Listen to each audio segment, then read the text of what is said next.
राजा पृथु ने पूछा, हे नारद जी, भीष्म पंचक व्रत जो कि भगवान को अत्यंत प्रिय है किस कारण प्रसिद्ध हुआ। तब नारद जी ने कहा, हे राजन, यह व्रत अनादि काल से है परंतु बीच में लुप्त हो गया था। अब फिर ये बोलो मत यह कैसे प्रसिद्ध हुआ, सो कथा सुनो। श्री कृष्ण भगवान जी ने भीष्म जी को यह व्रत बताया था और उन्होंने ही सर्वप्रथम इसे किया था। इसी कारण यह व्रत भीष्म पंचक के नाम से प्रसिद्ध हुआ। हे राजा पृथु, महाभारत युद्ध से पहले पांडवों की ओर से जब भगवान श्री कृष्ण कौरवों को समझाने के लिए गए तो सर्वप्रथम वह विदुर जी के पास पहुँचे। विदुर जी ने उनका अत्यंत आदर सत्कार किया। तत्पश्चात श्री कृष्ण जी भीष्म जी के पास गए। वहां जाकर कुशल क्षेम के बाद श्री कृष्ण जी ने अपने आने का संपूर्ण वृतांत भीष्म जी को सुनाया। तब भीष्म जी कहने लगे, भगवान तीनों लोकों के स्वामी होते हुए भी आप केवल पांडवों की ओर से दूत बनकर क्यों आए हैं। यह तथा पांडवों के प्रति इतना प्रेम होने का क्या कारण है। तीनों लोग आपके वश में है, तब पांडवों ने ऐसा कौन सा व्रत तप या यज्ञ किया है, अथवा उनके पास ऐसा क्या वशीकरण है जिसके कारण आप उनके वश में हो गए हो। तब श्री कृष्ण जी मुस्कुराकर बोले, हे गंगा पुत्र, यद्यपि यह वार्ता अत्यंत गुप्त है तथापि मैं इसे तुमसे कहता हूँ। दरअसल उन्होंने एक ऐसा व्रत किया है जो मुझको अत्यंत प्रिय है, इसी कारण मैं उनके वशीभूत हूँ। अब तुम उसका वृतांत सुनो। प्राचीन काल में उज्जैन नामक नगरी के कवि सूची, दृढ़दंत तथा हंस नामक 5 ब्राह्मण रहते थे। वे सभी वेदों के ज्ञाता, युवा, रूपवान तथा गंधर्व विद्या में अत्यंत निपुण थे। वे सभी दिशाओं में भ्रमण करके अपनी गान विद्या द्वारा पर्याप्त धन प्राप्त किया। एक बार वे मथुरापुरी में सुबीर नामक राजा के दरबार में पहुँचे। संगीत कला में निपुण होने के कारण उन्होंने राजसभा में इसका प्रदर्शन किया। इच्छा प्रकट की। वे 4 दिन उपवास तथा परम पवित्र जमुना जी में स्नान करते रहे। फिर उन्होंने किसी से राजा का संपूर्ण वृत्तांत सुना। उसने बताया कि राजा की कादम्बरी नामक अत्यंत सुंदर भोग पत्नी है। वह संगीत विद्या में निपुण, मधुर कंठी, नृत्य में अत्यंत प्रवीण, रूप तथा यौवन में अद्वितीय है। वह प्रतिदिन राजा के सम्मुख एकांत में नृत्य तथा गायन करती है। यह सुनकर वे पांचों एक ऐसे स्थान पर जाकर खड़े हो गए जहाँ से कादम्बरी के नृत्य तथा ताल का शब्द सुनाई पड़ता था। फिर राजा के पास आने जाने वालों के समीप जाकर कहने लगे, बड़े दुख की बात है कि आपके राजा के पास नृत्य कला का जानने वाला कोई नहीं है। बीड़ा में तार बराबर नहीं है, 2 तार ढीले हैं तथा बाजे पर नृत्य भी शुद्ध नहीं है। यह बात किसी ने राजा से जाकर कह दिया। राजा ने जहाँ पर कादम्बरी का नृत्य हो रहा था उन 5 को बुलाया। वहाँ पहुंचकर उन्होंने राजा को आशीर्वाद दिया और बैठ गए। कादम्बरी ने उनको संगीत विद्या में अति निपुण जानकर विशेष नृत्य किया। जब उसने चक्र में ताल दिया उन ब्राह्मणों ने उसको रोक दिया। उसने चक्र छोड़ यथा योग्य ताल दिया, मगर चक्र खंडित नहीं किया। कादम्बरी के इस गुण और रूप माधुर्य को देखकर पांचों उस पर मोहित हो गए। कादम्बरी भी उन पांचों को देखकर मोहित हो गई। उसने रात्रि के समय गुप्त रूप से अपनी एक सहेली के हाथ उन पांचों पर यह संदेश भेजा कि तुम में से एक प्रतिदिन नगरी से उत्तर की ओर जमुना नदी तट के समीप लताओं से घिरा निर्जन अनंत नामक तीर्थ है, वहाँ पर मेरे पास आकर अपनी अपनी विद्या तथा गुण का प्रदर्शन करो। उस समय मैं भी अपनी वीणा तथा राग का कौशल दिखाऊंगी। भगवान कहते हैं कि भीष्म जी, एक ब्रह्मचारी जो मेरा भक्त था, दुष्ट संगति से बचने के लिए गांव से अत्यंत दूर रहता था।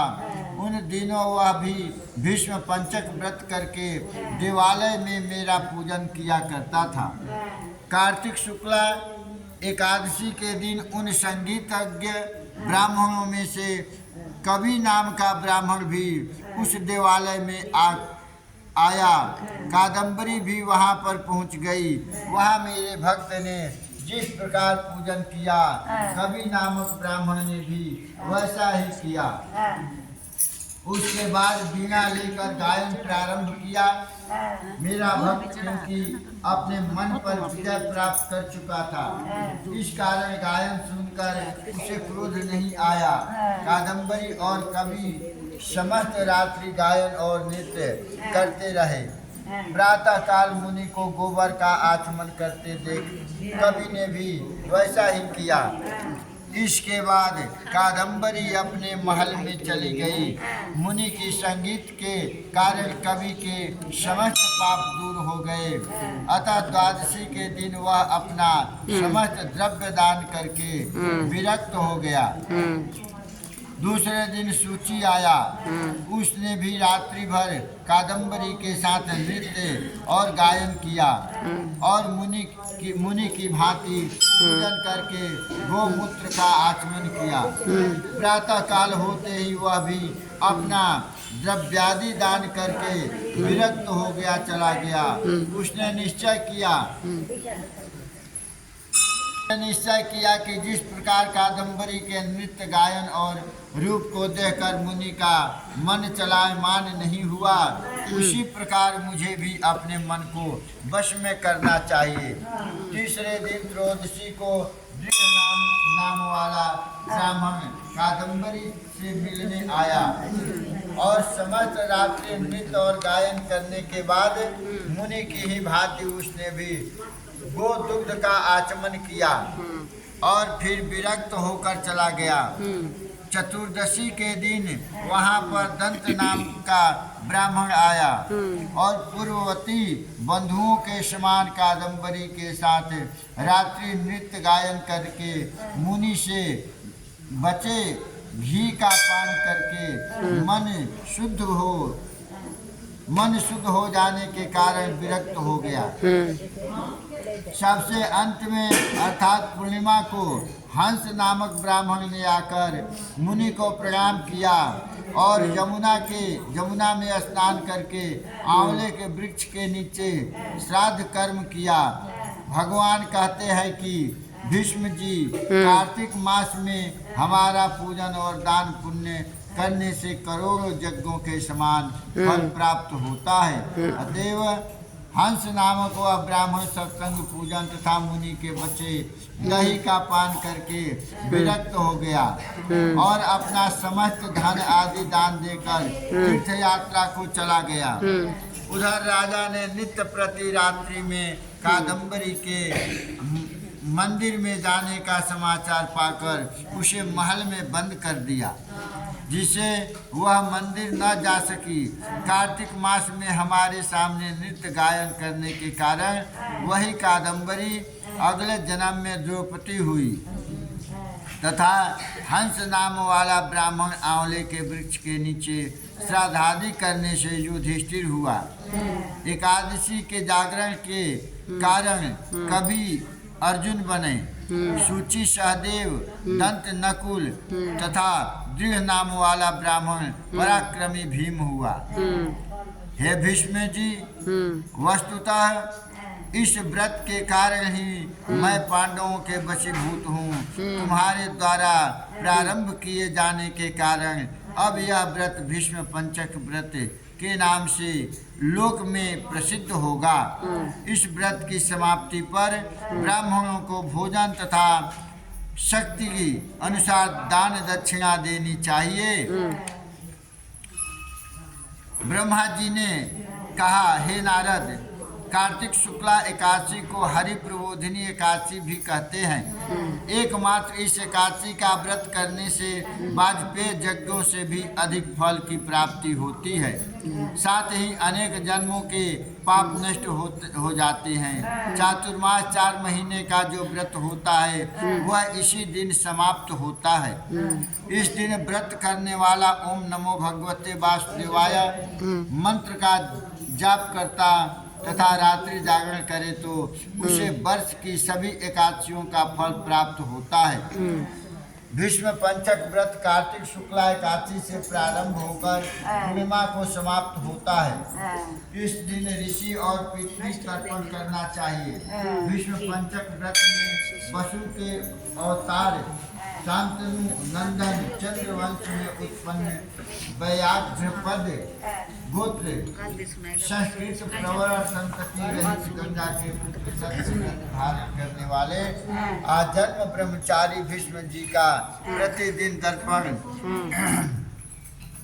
करने से वर्ष भर के पाप नष्ट हो जाते हैं। भीष्म पंचक व्रत करने वाला पूर्णमासी और प्रतिपदा को खीर का भोजन ब्राह्मणों को करावे, यथाशक्ति दान दक्षिणा देकर उन्हें संतुष्ट करें, तत्पश्चात स्वयं भोजन करें। सूत जी कहते हैं कि हे ऋषियों, कार्तिक शुक्ला द्वादशी को ध्वजारोपण करने से संपूर्ण पाप नष्ट हो जाते हैं। चारों वर्ण ब्राह्मण, क्षत्रिय, वैश्य और शूद्र में से जो कोई भगवान के मंदिर में झंडा लगाता है वह ब्रह्मा आदि देवताओं द्वारा सम्मानित होकर विष्णु लोक को प्राप्त हो जाता है।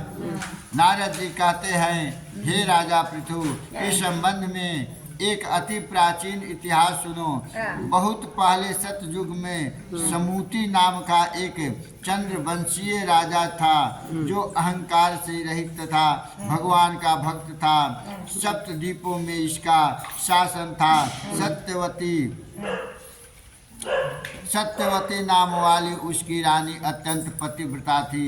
वह भगवान के सामने नृत्य करती तथा कार्तिक शुक्ला द्वादशी को भगवान के मंदिर में ध्वजा बांधा करती थी। एक दिन विभांडक ऋषि वहां पर आए। राजा रानी ने उसका अत्यंत आदर सत्कार किया।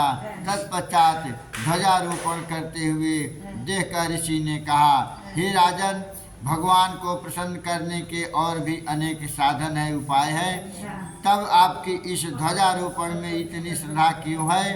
यह सुनकर राजा ने कहा, हे मुने, इसका अत्यंत अद्भुत एक इतिहास है जिसे मैं आपको सुनाता हूँ। मैं पूर्व जन्म में मालिनी नाम वाला ब्राह्मण देवी कुकर्मी महापापी तथा वैश्यागामी शूद्र था। इन कुकर्मों के कारण मेरे बंधु बांधवों ने मुझे घर से निकाल दिया। इसके पश्चात वन में जाकर मैं एक टूटे फूटे विष्णु मंदिर में रहने लगा। दिन में वन के जीव जंतु तथा मृग आदि मारकर अपनी उदर पूर्ति किया करता था। एक दिन विंध्याचल पर्वत पर रहने वाली कोकिलिनी नाम की एक निषाद कन्या, जिसने अपने पति को मार दिया था, भूख से व्याकुल होकर वहां पर आई और मेरे पास ही रहने लगी। संजोगवश कार्तिक शुक्ला द्वादशी को हमने एक कपड़े को बांधकर झंडी सी बनाई और दोनों मंदिर पीकर झंडी हाथ में लिए सारी रात नृत्य करते रहे। नृत्य मीरा पीकर धरती ये सारी रात नृत्य करते रहे। नृत्य करते रहने के कारण प्रातः काल हम दोनों की मृत्यु हो गई। तब यमदूत हमें यम फांस में बांधकर मारते हुए यमराज के पास ले चले। उसी समय विष्णु भगवान के दूत विमान लेकर वहां पर आ गए और यमदूतों को धिक्कारते हुए बोले कि तुम सिर्फ पापियों को यमपुरी ले जा सकते हो, धर्मात्माओं को नहीं।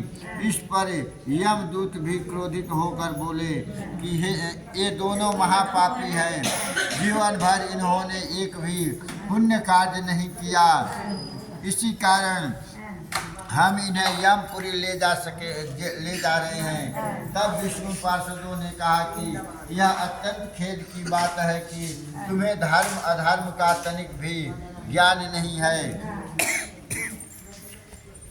यह ठीक है कि जीवन भर ये पाप कर्मों में लिप्त रहे हैं, परंतु कार्तिक शुक्ला द्वादशी को इन्होंने भगवान के मंदिर में ध्वजारोपण तथा नृत्य गायन किया है। इससे इनके संपूर्ण पाप नष्ट हो गए हैं। अतएव ये विष्णु लोक जाने के अधिकारी हैं। भले ही इन्होंने अनजाने में यह सर्व कार्य किए हैं। इसके पश्चात विष्णु पार्षद उन्हें विमान में बिठाकर विष्णु लोक ले गए। नारद जी कहते हैं कि हे राजा पृथु, अनजाने में ध्वजारोपण का ऐसा फल है, तो श्रद्धा पूर्वक कार्तिक शुक्ला द्वादशी को ध्वजारोपण करने से जितना फल प्राप्त होता है उसका वर्णन नहीं किया जा सकता है। इतनी कथा सुनकर हिमांडक ऋषि तप करने चले गए। 32वां अध्याय समाप्त। बोलो वृंदावन बिहारी लाल की जय।